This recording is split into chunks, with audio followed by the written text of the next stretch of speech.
네. 여러분, 안녕하십니까.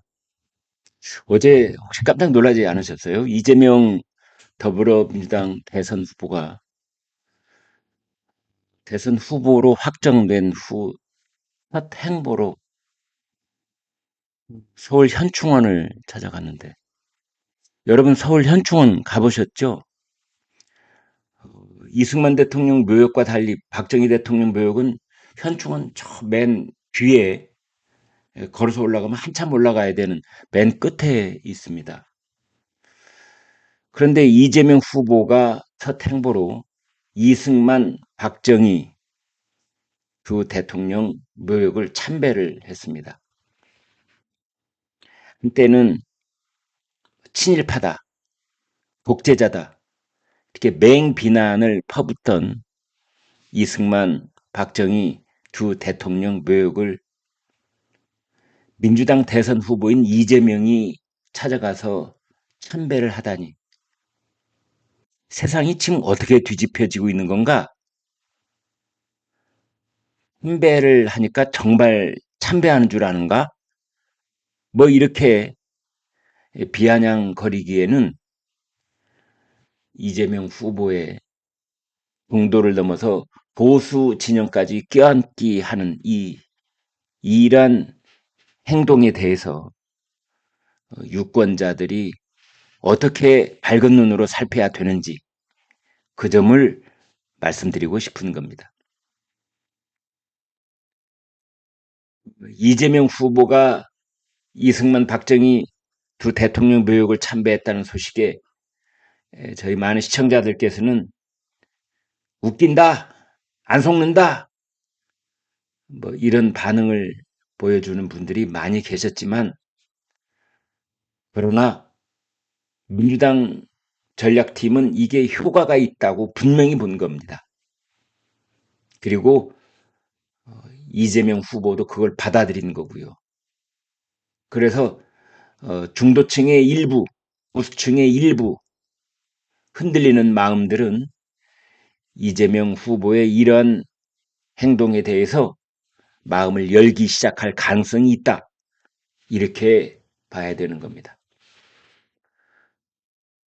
이재명 후보는 SK 하이닉스도 방문을 해서 반도체와 관련된 공약을 발표를 했고, 또 보수 진영의 오래된 책사라고 하는 윤여준 씨를 선대위원장에 영입을 했습니다.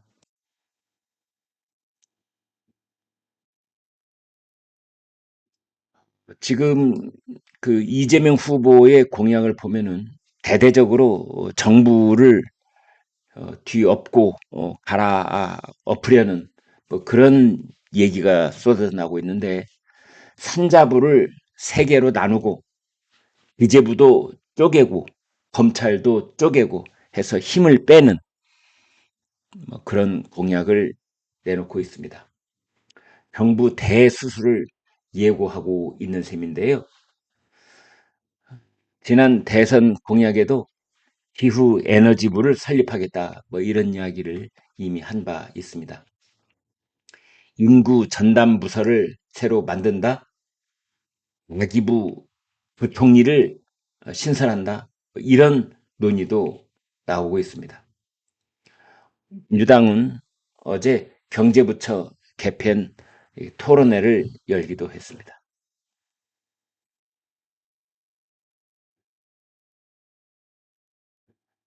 이 중에서 또 크게 다뤄진 뉴스가 아까 말씀드린 보수 책사라고 하는 윤여준 씨를 상임 선대위원장에 영입한 것이 눈길을 끌고 있습니다.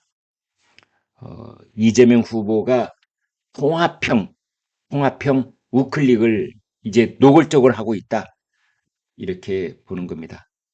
이재명 후보는 집토끼는 다른 데로 갈 염려가 전혀 없다. 그래서 일부 민주당의 강성 지지층을 실망시키는 한이 있다고 하더라도 통합형, 우클릭, 오른쪽 깜빡이를 요란하게 켜대고 있는 겁니다.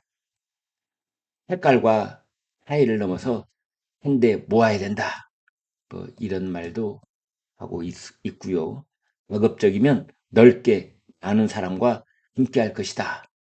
이런 얘기를 하고 있습니다.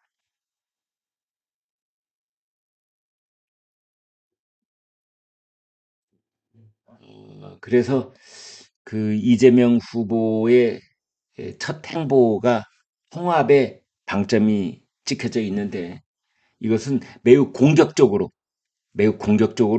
중도 진영을 확장하려고 하고 있다. 지금 쏟아져 나오고 있는 여론조사를 평균을 내보면 이재명 역시 45%그 이하의 그 박스에 묶여 있습니다. 이걸로는 잔뜩 기대만 가졌을 뿐 대통령 선거에서 고배를 마시기에 딱 좋은 박스권이 바로 45%입니다. 결국은 막판에 가면 좌파 진영의 후보와 보수 우파 진영의 후보가 딱 둘로 나뉘게 되는 거고 대개 2, 3%포인트 격차 내에서 승패가 결정된다고 할 때 이재명이 45, 보수 우파 후보가 49, 그다음에 제3 후보가 뭐 나머지 이 정도로 갈리면은 45%는 그대로 주저앉는 그런 지지율입니다. 그래서 일부 여론조사에서는 뭐 50%가 넘는 걸로 나오고 있는 이재명 후보지만 이렇게 공격적인 중도 확장 발언과 행보와 정책을 발표하고 있는 것은 그것은 바로 안정적으로 당선권에 진입하기 위한 조치다. 이렇게 보면 되겠습니다. 그래서 이제 하는 말이 이재명 후보의 입에서 나오는 말이 좌든 우든 뒤로만 가지 말자. 이런 말을 하고 있습니다. 이런 말은 사실은 한덕수 대통령 권한 대행이 했던 말입니다. 한덕수 권한 대행이 이제 좌든 우든 앞으로 가자, 위로 가자 이런 말을 해왔거든요. 그런데 그것을 벤치마킹 했는지 어땠는지는 모르겠지만 이재명 후보의 입에서 좌든 우든 뒤로만 가지 말자라는 말이 나오고 있는 겁니다. 왼쪽, 오른쪽으로 갈지는 나중에 결정하겠다. 뒤로 가려는 세력을 막는 게 우선이다. 이렇게 말하고 있습니다.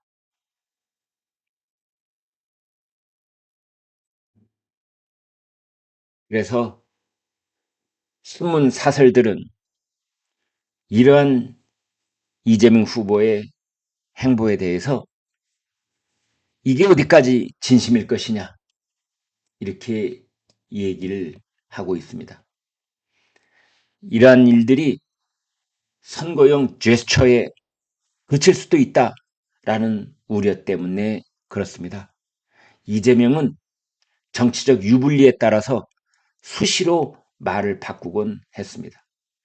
성장을 중시한다면서 먹사니즘 뭐 이런 얘기를 꺼내면서 민주당은 이제 먹사니즘 정당이다 그랬지만 실제로는 전 국민 25만 원 지급하겠다. 남아도는 쌀을 매입하는 양국법을 관철시키겠다. 노조의 편향적인 노란 봉투법, 또 기업이 반대하는 중대재해법, 상법 개정안, 그리고 반도체 연구직 52시간 예외 이런 것들을 반대하면서 포퓰리즘적, 반기업적 정책을 밀어붙여왔습니다. 경제 살리기가 가장 시급하다면서도 여야정 국정협의체를 외면한 채 장외로 뛰쳐나가기도 했습니다. 기본소득 재검토 한 2주일 만에 기본사회위원회를 만들기도 했습니다. 전 국민 25만 원 지원금을 포기할 수도 있다고 했다가 추경 안에 10조 원 지원금을 집어넣었습니다.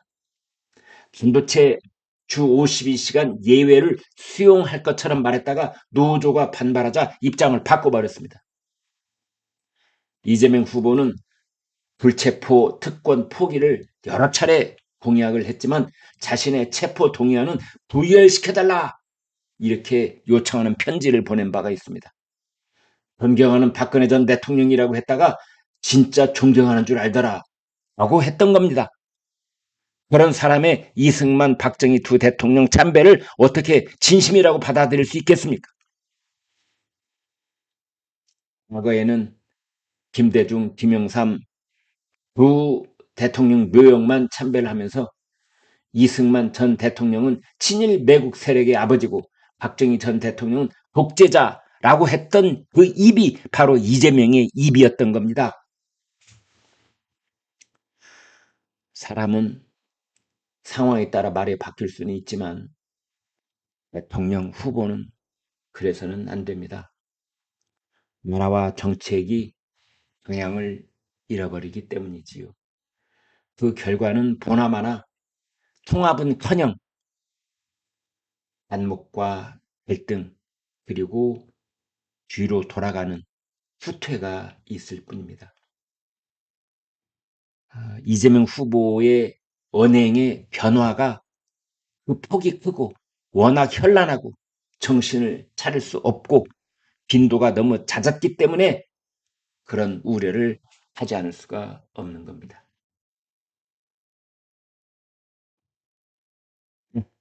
여러분 여기까지 하겠습니다. 대단히 고맙습니다.